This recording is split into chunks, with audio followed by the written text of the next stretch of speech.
There are men who entertain a generation. Then there are men who entertain a century. Dick Van Dyke is the second kind. For over 70 years, his name has been synonymous with pure uncomplicated joy. The elastic face that twisted into 1,000 expressions. The body that moved like gravity was merely a suggestion. The laugh that arrived before the joke, generous and unstoppable. He danced across rooftops in London fog. He stumbled over ottomans in American living rooms. He made chimney sweeps into philosophers. He made generations believe a spoonful of sugar could fix anything. But behind that luminous grin lay a life never as light as it looked. A childhood carved by the Great Depression. Decades of addiction that nearly consumed everything he built.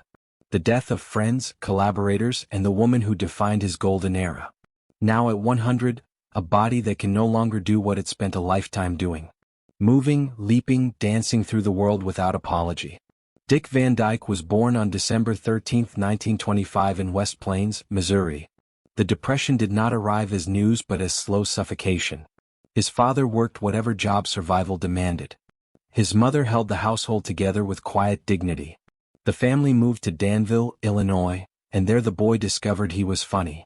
Constitutionally funny. He could contort his face into expressions that made adults laugh. Laughter became the one currency that never devalued. In 1944 he attempted to enlist as a pilot. He was rejected, too thin.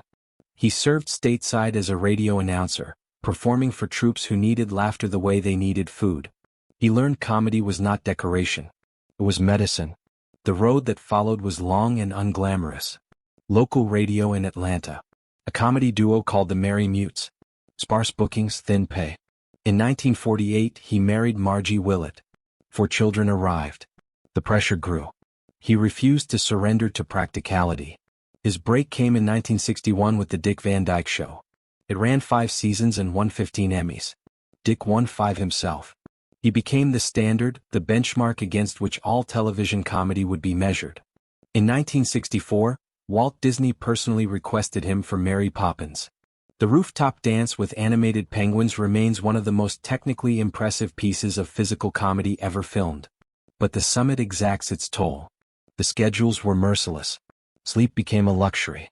And in the gaps between performances, Dick reached for something that filled the emptiness. Alcohol.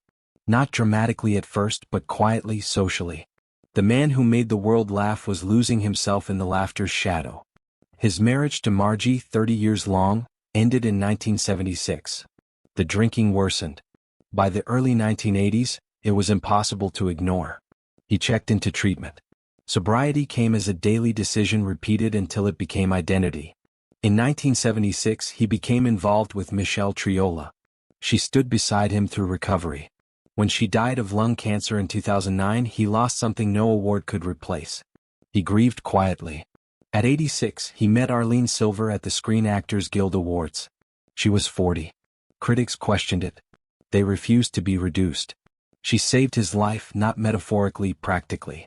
She reorganized his health, kept him moving, kept him engaged. They married in 2012. Now at 100, the dancer cannot dance the way he once danced. Mobility is difficult. Steps are deliberate. But he still laughs.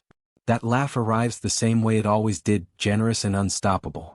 The tragedy is not what he has lost. It is what we almost failed to notice while he still had it. The effortlessness that was never effortless. The joy that was never accidental.